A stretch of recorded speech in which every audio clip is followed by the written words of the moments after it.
It's an honor to be here, and thanks to Robert Pittenger, the Congressman Pittenger, and El Salvador, our hosts, for this great event and space that you put together for us.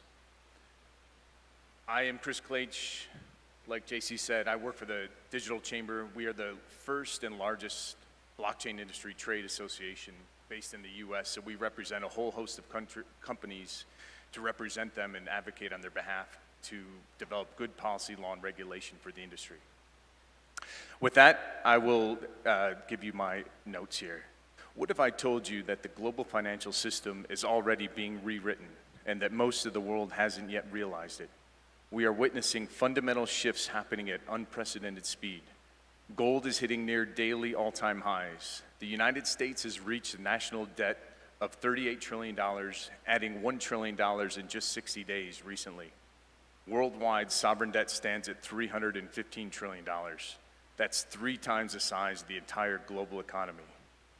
Population growth has fallen off a cliff in major economies, from China and Russia to South Korea, Japan, Germany, Italy, and even the United States, shrinking workforces and slowing economic growth.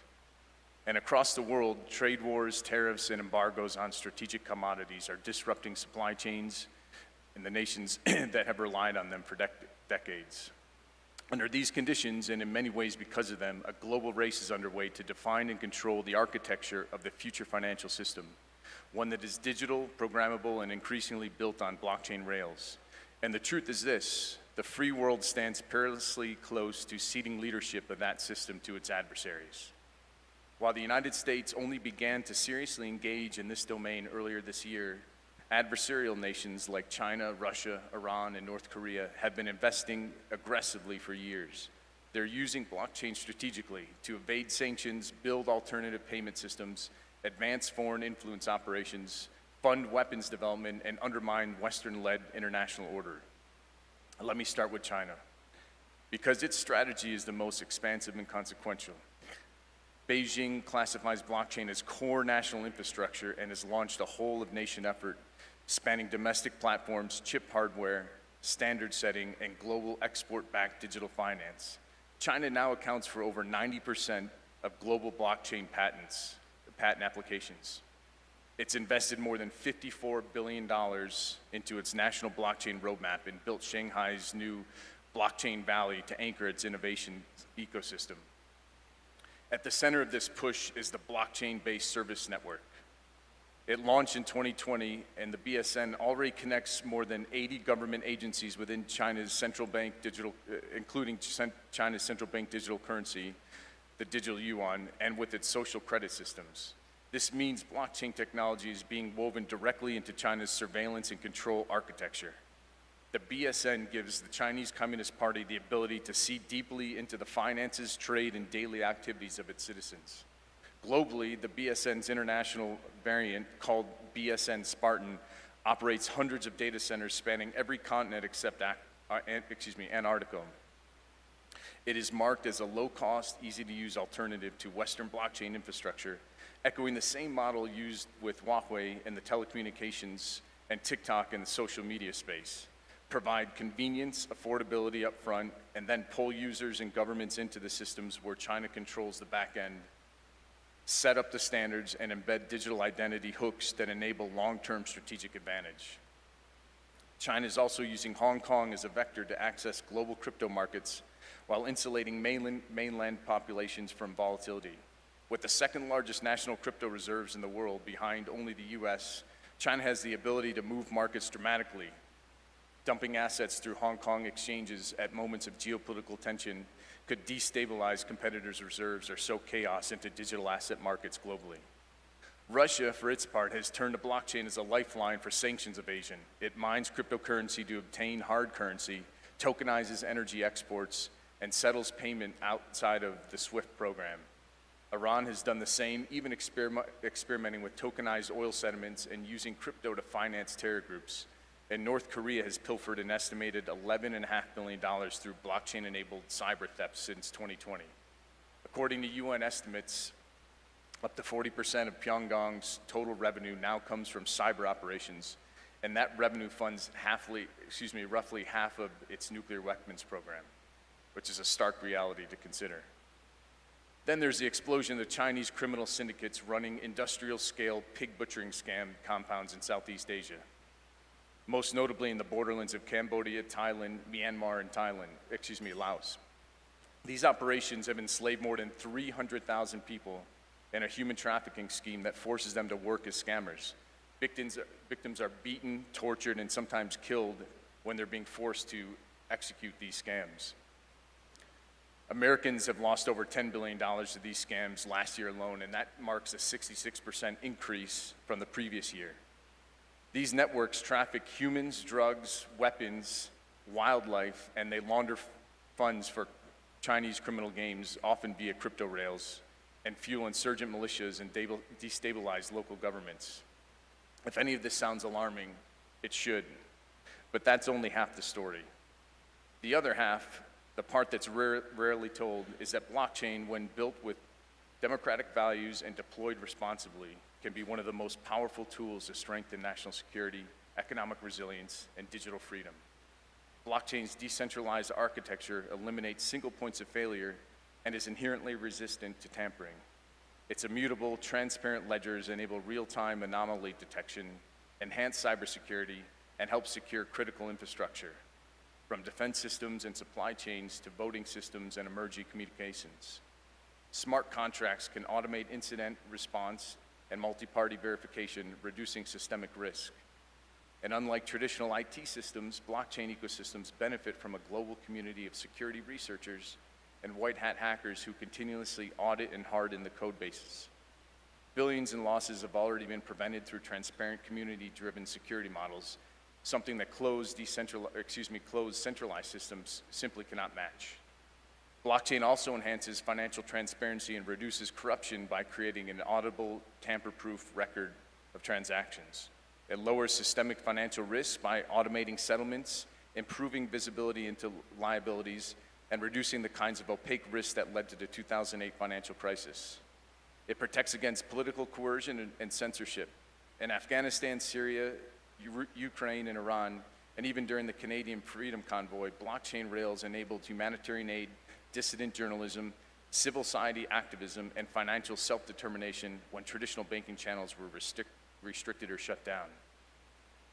Another area where blockchain has extraordinary strategic potential is in sovereign finance. As fiat currencies debase and sovereign debt balloons, nations should consider the path our hosts here in El Salvador courageously chartered as the world's first country to adopt Bitcoin as legal tender. A strategic Bitcoin reserve can hedge currency risk. Innovative sovereign instruments like a proposed Bitbond could attract global capital by linking returns to the expansion of the Bitcoin network, helping nations to grow out of deficits through increased demand for these new digital assets. Bitcoin mining itself provides powerful national benefits. It incentivizes the build-out of green energy infrastructure, providing financing when there is no initial demand and by monetizing excess or stranded power. It stabilizes electric grids by acting as a flexible, instantly curtailable demand source during crises. And perhaps most importantly, in the age of artificial intelligence, Bitcoin mining helps bootstrap the energy infrastructure necessary for AI development. Both Bitcoin and AI rely fundamentally on energy. China is scaling its power generation faster than the US and many of its allies, and is competing ferociously to dominate in AI. Bitcoin mining gives nations the ability to monetize underutilized power today in order to build the AI-capable energy systems they'll need tomorrow. And then there are stablecoins, arguably one of the most strategically important innovations in the past decade. Over 99% of stablecoins are pegged to the US dollar, and they've facilitated more than $27 trillion in transactions in 2024, surpassing the combined annual volume of Visa and MasterCard. The total current market cap exceeds $310 billion for stablecoins, making stablecoin issuers some of the largest holders of US treasuries in the world. And by some projections, the stablecoin market could grow to $3 trillion within 5 years. And I think that may be an underestimation. Stablecoins extend the reach of the US dollar to anyone with a smartphone and an internet connection. In parts of Africa, Latin America, and Southeast Asia, dollar stablecoins are already acting as a de facto savings vehicle and medium of exchange. This is one of the strongest tools the free world has to counter China's push for their central bank digital currency and to preserve the dollar's role as the global reserve currency. Blockchain also strengthens supply chain integrity by enabling tamper-proof verifications of the origin of goods, critical when determining whether components come from trusted partners or from Chinese suppliers. Privacy-preserving digital identity systems build on open, interoperable standards and can protect civil liberties while enabling secure digital public services. Decentralized physical infrastructure networks, such as HiveMapper for real-time mapping or Helium for resilient communications, can provide low-cost, highly scalable alternatives to traditional systems, particularly during crises or attacks on critical infrastructure. Think, for instance, in the event of a Chinese attack on Taiwan that destroys critical communications infrastructure. Taiwan will now be able to employ a parallel decentralized physical infrastructure communications network comprised of tens of thousands of nodes spread across the island and other nations that will make it impossible to be disrupted by a missile strike or when they are spread so widely. This allows Taiwan to have persistent communications capabilities during a Chinese onslaught instead of being cut off from its allies in the rest of the world, or even to be able to communicate internally to coordinate its own defense. This is why a national blockchain strategy is not merely a technological initiative, it's a national security imperative. It boosts innovation, job creation, economic competitiveness, and digital trust. And El Salvador is showing the world what bold leadership looks like on this front.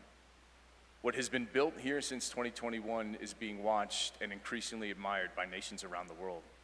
The United States, under the Trump administration, has finally awakened from its long hibernation. The shift over the past 10 months has been profound. Renewed engagement, accelerating innovation, and bit by bit, clear regulation. But the U.S. cannot do this alone, nor should it. Like-minded nations must coordinate and collaborate. We must establish open and interoperable standards for blockchain systems that embed privacy, resilience, and civil liberties as default design principles. We must work together on laws and regulations around stablecoins, market structure, and illicit finance. We must incentivize public-private partnerships because the private sector can innovate faster, respond more effectively, and adapt more freely than government alone. Most importantly, we must lead, not react, in shaping the digital infrastructure upon which the next century of global commerce and governance will run. This includes designing privacy-preserving digital identity systems so that the world does not sleepwalk into accepting Chinese-style surveillance identities by default. It means setting technical standards that align with democratic values, just as the United States did with the early internet. It means encouraging nations to build strategic Bitcoin reserves and explore innovative sovereign financial instruments. And it means supporting the build-out of Bitcoin mining and energy infrastructure to ensure our countries can compete in both the AI era and the blockchain era.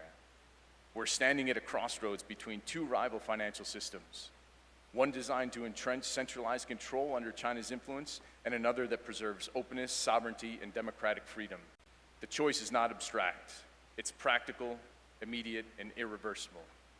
We can stride confidently into a future of innovation, growth, and technological sovereignty, or we can sleepwalk into a world where our adversaries write the rules, build the networks, and control the rails through which all data and all value will move. History will remember which path we choose. The time to lead together is now. Thank you very much.